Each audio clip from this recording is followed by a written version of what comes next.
When I was sick with 103 degrees fever, she said, "I'm staying at a hotel. I can't risk getting sick before my Miami trip." I texted, "Smart." What the locksmith told her when she tried to get back into the apartment after her trip to Miami was the sickest burn of all. There are certain lines you don't cross in a relationship. They're the unspoken rules, the fundamental pillars of a partnership. You don't lie about the big stuff. You have each other's backs. And when your partner is down for the count, I mean truly sick, vulnerable, and in need of care, you step up. You're the person who brings them soup, who checks their temperature, who makes sure they're okay. It's not just a nice thing to do. It's the whole point of having a partner. It's the promise that you're not alone in the world. For 3 years, I thought my girlfriend Amelia understood this. I thought the life we were building in my apartment was based on that fundamental promise. I now know that the only promise she was interested in was the promise of a good time, and I was not included in the fine print. The whole thing started with the flu. Not just a sniffle or a cough, but the real knock-you-on-your-back capital F flu. It came on fast. 1 minute I was fine. The next I was shivering so hard my teeth were chattering, my body ached like I'd been in a car wreck, and my head was pounding. I took my temperature. 103.4. This was serious. I was lying on the couch, wrapped in every blanket I could find, feeling absolutely miserable. I called Amelia at her office where she worked as a paralegal. "Hey," I said, my voice hoarse and weak. "I think I'm really sick. The flu, I think. My fever is over 103. The response on the other end of the line was not the warm wave of sympathy I was expecting. It was a short, sharp, annoyed silence. "Seriously?" she finally said, her tone dripping with irritation. "Like actually sick?" "Yeah," I croaked. "Actually sick? I feel terrible. Could you maybe come home a little early? I could really use your help." Another sigh, this one louder and more dramatic. "Fine, Adam. I'll see what I can do. I have a lot on my plate right now." She came home 3 hours later. She didn't come over to feel my forehead or offer me a glass of water. She walked in, stood at a safe distance on the other side of the living room, and looked at me with an expression of pure inconvenience. "You look awful," she said. It wasn't a statement of sympathy, it was an accusation. "I feel awful," I said. She stood there for another moment, chewing on her lip, a look of grim calculation on her face. Then she turned and walked into our bedroom. I heard her closet door open, the sound of suitcase wheels on the hardwood floor. A cold, dreadful feeling began to seep into the space between my feverish chills. She emerged a few minutes later, pulling a small roller suitcase. She was dressed in her coat, her purse on her shoulder. She was leaving. "What are you doing?" I asked, my voice barely a whisper. She wouldn't look me in the eye. She just kept her distance, standing near the front door like I was a biohazard. "I'm going to a hotel," she said, her voice flat. "My big Miami trip with the girls is on Friday. I absolutely cannot risk getting sick before we go. I've been planning this for months." I just stared at her, my fever-addled brain struggling to process the sheer, mind-boggling selfishness of what she was saying. I was her partner. I was seriously ill, vulnerable, and asking for the most basic level of human care. And she was abandoning me. Not for an emergency, not for a family crisis, but so she wouldn't catch a cold before a party trip. She was choosing a few days of fun in the sun over my fundamental well-being. The promise, the one I thought our entire relationship was built on, was shattering right in front of my eyes. "So you're just leaving me here?" I asked. "Don't be so dramatic," she snapped, finally looking at me with that familiar, dismissive glare. "You're a grown man. You can handle a little flu. Order some soup. I'll be back on Monday when I get back from my trip. Hopefully you'll be better by then." She turned and walked out the door without another word. I just lay there, shivering on the couch, completely and utterly alone. I felt a tear slide down my face, hot against my feverish skin. It wasn't a tear of sadness. It was a tear of pure, clarifying rage. I reached for my phone with a trembling hand. I saw she had sent me a text, probably her half-hearted attempt at justifying her actions. It said, "Sorry, I just can't risk it. See you next week." I typed back a single word. It was the only thing I had the energy to say, and the only thing that needed to be said. Smart. As I hit send, the decision was made. The relationship was over. A person who runs when you are weak is not a partner. They are a liability. and I was about to liquidate my assets. She was worried about getting sick before her trip. She had no idea that a terminal diagnosis had just been issued for our relationship, and I was about to make sure she could never ever come back to the scene of the crime. Update 1. The next 48 hours were a feverish hell. I was sicker than I have ever been in my life. The fever spiked, the chills were relentless, and I was too weak to even make it to the kitchen for water. Being that sick is frightening. Being that sick and completely alone is a whole different level of terrifying. It gives you a lot of time to think. And as I lay there, drifting in and out of a feverish haze, my hurt and anger cooled into a solid, unshakable resolve. This wasn't just a breakup. This was a fundamental betrayal of trust that required a fundamental, irreversible response. On the third day, the fever finally broke. I was weak, exhausted, but my mind was sharp. The first person I called wasn't Amelia. It was my sister, a nurse who lived about an hour away. I told her what had happened. The fury in her voice was a balm to my soul. She drove over that afternoon with 2 giant bags of groceries, a vat of homemade chicken soup, and a stern, loving lecture about not calling her sooner. Her presence for the next couple of days was a stark reminder of what real care looked like. She took my temperature, made sure I was hydrated, and just sat with me while I started to feel human again. Her kindness only threw Amelia's cruel selfishness into sharper relief. By Friday, the day Amelia was jetting off to Miami, I was feeling about 70% back to my old self. Weak, but functional. And I had a plan. A cold, clear, logistical plan for the systematic removal of Amelia from my life. My first call was to a moving and storage company. I explained the situation briefly and professionally. I needed a team to come on Monday, the day Amelia was due to return, to pack up the entire contents of one person's life and move it to a storage unit. I gave them her name and contact information and instructed them to rent a 10 by 10 unit in her name for 1 month. I would pay for their services and the first month's rent on the unit. After that, it was her problem. My second call was to a locksmith. I scheduled him to arrive on Monday afternoon after the movers were scheduled to be finished. I requested a full rekeying of every lock on my apartment door. My third step was the most important. It was the detail that would turn this from a simple breakup into a piece of performance art.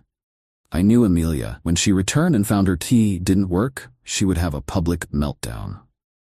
She would call the building super. She would call a locksmith. She would cause a scene. I needed to control that moment. I drafted a formal-looking letter. I used a template for a legal notice, making it look as official as possible. The letter was addressed to all relevant service providers and was titled, Notice of Termination of Residency for Miss Amelia Hayes. The body of the letter stated, Please be advised that as of today's date, the residency of Miss Amelia Hayes at my address has been legally terminated by the sole leaseholder, Mr. Adam Sterling. This action was taken in response to a willful violation of the cohabitation agreement, specifically a medical abandonment clause. All of Miss Hayes's personal property has been professionally packed and moved to a secure, climate-controlled storage facility. She has been provided with 1 month's rent for this facility to allow her ample time to retrieve her belongings. Should Miss Hayes attempt to gain entry to the aforementioned property, she is to be considered a non-resident. If a locksmith is called, they are to be informed of this notice and instructed to deny service. The sole leaseholder has left specific instructions to be relayed to Miss Hayes upon any attempt to re-enter.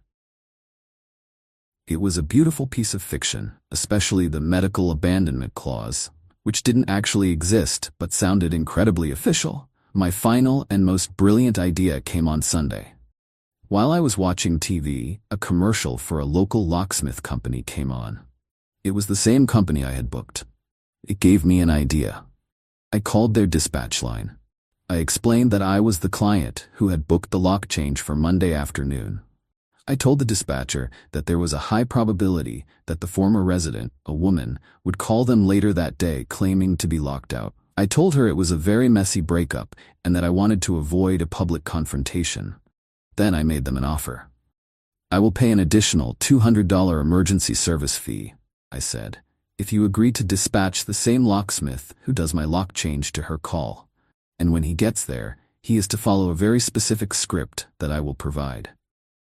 The dispatcher was intrigued. It was an unusual request, but the promise of a guaranteed second service call and a massive tip was too good to pass up. She agreed. I emailed her the script. The stage was set. While Amelia was posting pictures of herself on a yacht in Miami, sipping a margarita with the hashtag living my best life, I was finalizing the logistics of her eviction. She thought she was just coming home from a vacation. She had no idea she was about to be served with the coldest, sickest burn of her life. Update 2. Monday was execution day. I spent the morning supervising the movers. They were ruthlessly efficient. In 3 hours, every trace of Amelia's existence was gone from my apartment. Her clothes, her shoes, her ridiculous collection of decorative pillows, her half-used makeup, all of it was packed into boxes and hauled away. When they were done, I did a final walkthrough. The apartment felt bigger, cleaner.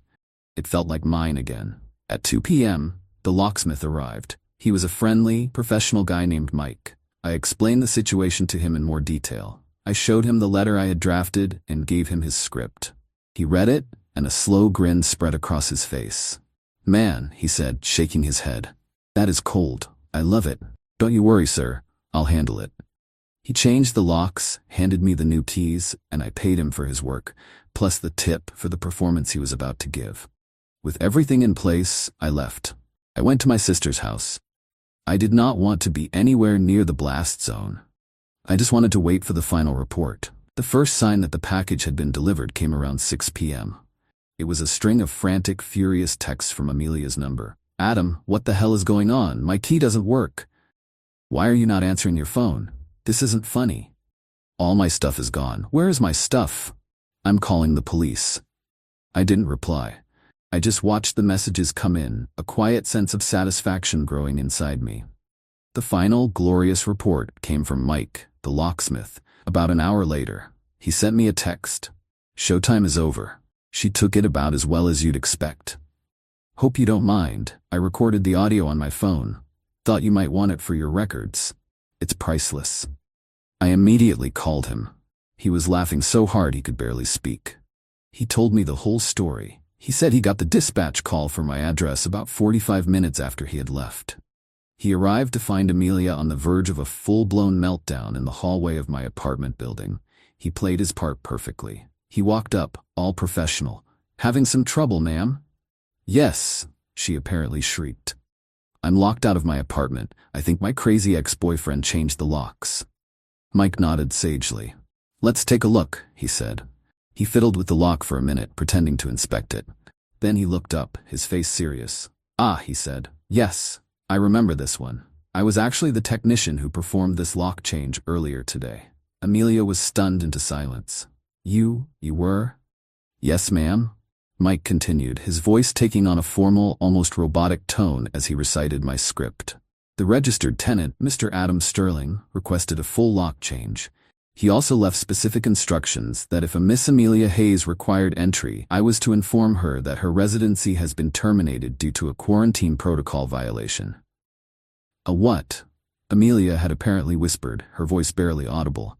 "A quarantine protocol violation," Mike repeated, savoring the words. He stated that all of her personal effects have been moved to a secure off-site facility to prevent further contamination. "He asked me to give you this." Mike then handed her a sealed envelope. Inside was the formal-looking letter I had drafted, along with the address of the storage unit and the key to the lock. "He hopes you had a nice trip," Mike concluded. He said she just stood there, staring at the envelope, her face completely white. She was speechless. The sickest burn, as I had planned it, had been delivered by a total stranger, a uniformed professional who had calmly and officially informed her that she was, in effect, a biohazard who had been purged from the premises. The humiliation was total. She eventually just turned, defeated, and walked away without another word. Mike had his $200 tip, the moving company was paid, and Amelia was officially homeless. My plan had worked to absolute perfection. Final update. It has been 6 months since Amelia came home from Miami to find her life had been systematically dismantled. The fallout was as messy for her as it was peaceful for me. As I had predicted, she did call the police. 2 officers showed up at my sister's house where I was staying. I calmly invited them in, showed them the lease to my apartment with only my name on it, and explained the situation in the simplest, most undeniable terms. "Officer," I said, "I was home with a 103-degree fever. My girlfriend, who lived with me, packed a bag and left me alone to go to a hotel because she was afraid of getting sick before her vacation to Miami. When a person abandons you at your absolute weakest, the relationship is over. I arranged for her belongings to be moved to a storage unit, which I paid for, and I changed the locks on my apartment. I have done nothing illegal. They listened, they nodded, and they left. They informed her it was a civil matter, and I never heard from the police again." Her attempt to win the sympathy of our mutual friends was an even bigger failure. She tried to spin a tale of a cruel, vindictive boyfriend who had thrown her out for no reason. But my story was better because it was the truth, and it was a truth that painted her in a monstrous light. He was sick, and you left him to go party in Miami? That's a story that has no heroic spin. Her friends, especially the ones who had been with her on the trip, were suddenly implicated in her selfishness. Several of them quietly distanced themselves from her. She had to get her parents to help her move her things out of the storage unit and back into her childhood bedroom. She was a woman in her late 20s, forced to move home because her vacation was more important than her partner. The shame, I'm told, was immense. As for me, my life has been a quiet, steady process of recovery and rebuilding. I learned a powerful lesson from that flu. Sickness reveals character. It strips away the pleasantries and shows you who a person really is when things get hard. Amelia showed me that she was a person who would run from a problem, a person who would prioritize her own comfort over my well-being, and for that I am eternally grateful. She gave me the gift of truth, and I gave her the gift of a storage unit full of her own consequences. I'm dating someone new now. A woman who, when I caught a small cold a few weeks ago, showed up at my door with soup and a thermometer without me even having to ask. It's the small things, you see, the little moments of care. That's the foundation.